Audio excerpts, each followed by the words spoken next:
আপুনি ইমানটো পৰ্যন্ত কৈছে যে মই পদত্যাগ সেইটোকে পদত্যাগ কৰিম মানে কি মই আপোনালোকৰ লগত আছো আৰু আপোনালোকৰ লগত থাকিলেতো মই বিজেপিত থাকিব নোৱাৰো যদি মই আছো অখিল গগৈৰ লগত থাকো মইতো আৰু বিজেপিত থাকিব নোৱাৰো গতিকে it is as good as resignation Bangali Hindu কিছু মানুহৰ নাম এনআৰচিত নাই অসমীয়া কিছু মানুহৰ নাম এনআৰচিত নাই 16 লাখ মানুহ অসমত এনআৰচিত নাম নাই আজি ৭৫ বছৰে অসমত কোৱা হৈছিল যে আন্দোলন নকৰিলে অসমীয়া একো নাপায় চিএৰ সময়ত কি ক'লে যে বাংলাদেশত 1.5 কোটি হিন্দু মানুহ নোহোৱা হৈ গ'ল আৰু তেওঁলোকে ক'লে মানুহখিনি গোটেই অসমতে আহি গ'ল গতিকে চিএ তেওঁলোকে নাগৰিকত্ব পাব মই জানো এইটো অসত্য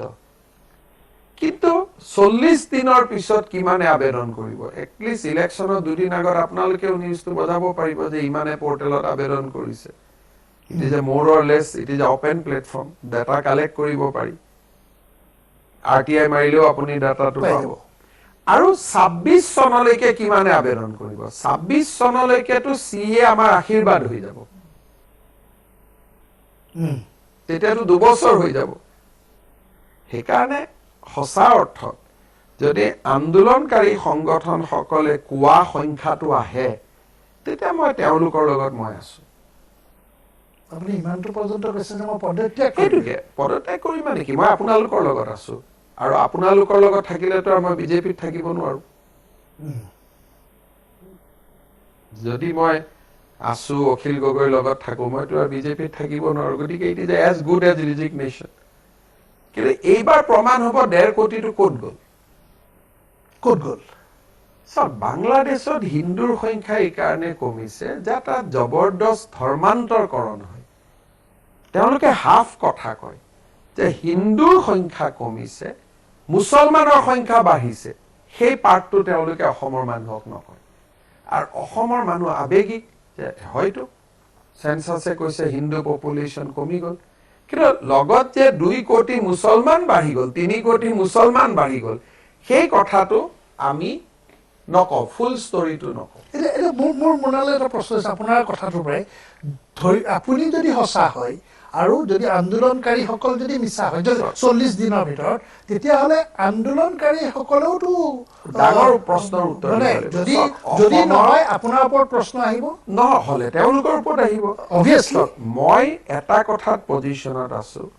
যে ৰাষ্ট্ৰীয় নাগৰিক পঞ্জীখন কি আছিল ডেডলাইন ৱাজ 71-22 মাৰ্চ কিন্তু বহুত বঙালী হিন্দু আছে যোন 72ত সোমালে 73ত সোমালে বা এবাৰ গ'ল ঘূৰি আহিলে সেই সকল মানুহে এনআৰচিত আবেদন কৰিলে 71ত ৰিফিউজি কেম্পত আছিলে গভৰ্ণমেণ্টে চাৰ্টিফিকেট নিদিলে ৰিফিউজি কেম্পত থকা বুলি এজন বাংলাদেশৰ পৰা পলাই অহা মানুহ গভৰ্ণমেণ্টে যদি ৰেচন কাৰ্ড এখন নিদিয়ে তেওঁ কি প্ৰমাণ দিব মই ভাৰতত থকা গতিকে সেই সময়ত টেকনলজি নাছিলে একো নাছিলে মানুহৰ হাতত ষ্টাম্প মাৰা এখন কাগজ আছিলে যে মই ৰিলিফ কেম্পত আছিলোঁ এনআৰচিত প্ৰতীক হাজেলা এখন গ্ৰহণ নকৰিলে সেইকাৰণে বঙালী হিন্দু কিছু মানুহৰ নাম এনআৰচিত নাই অসমীয়া কিছু মানুহৰ নাম এনআৰচিত নাই আমাৰ দৰে দাস কলিতা শৰ্মা মানুহৰ নাই গতিকে মোৰ যিটো ধাৰণা সেই এনআৰচিত আবেদন কৰা মানুহৰে একাংশই চিএত আবেদন কৰিব একাংশই নিজক ভাৰতীয় বুলি কোৰ্টত প্ৰমাণ কৰিব তাক বাদ দি আৰু নতুন মানুহ কিমান মান হ'ব পাৰে মই আপোনাক কৈছো 16 লাখ মানুহ অসমত এনআৰচিত নাম নাই তাৰে 2 লাখ কোচ ৰাজবংশী দাস কলিতা ক্লিন অসমীয়া 14 লাখ হ'ল 1.5 লাখ গোৰ্খা মানুহৰ নাম নাই 12.5 লাখ হ'ল 7 লাখ মুছলিম মানুহৰ নাম নাই 5 লাখ হিন্দু বেংগলী হ'ল তাৰো বহুতেতো চিএত আবেদন নকৰিব তেওঁলোকে ট্ৰিব্যুনেলত যাব তেওঁলোকৰ কাগজ আছে গতিকে চিএত আবেদন কৰা সংখ্যাটো সেই 3 to 6 লাখৰ এটা মাৰ্জিনত হ'ব বুলি মই ভাবো কবাত মই 10% ভুলো হ'ব পাৰো শুদ্ধ হ'ব পাৰো কিন্তু 20 লাখ 18 লাখ 15 লাখ 1.5 কোটি সেইবিলাক সংখ্যা নহয় আৰু ইমানটো মোৰ অন্তত অসমৰ দীৰ্ঘদিন ধৰি ৰাজনীতিত থকাৰ পিছত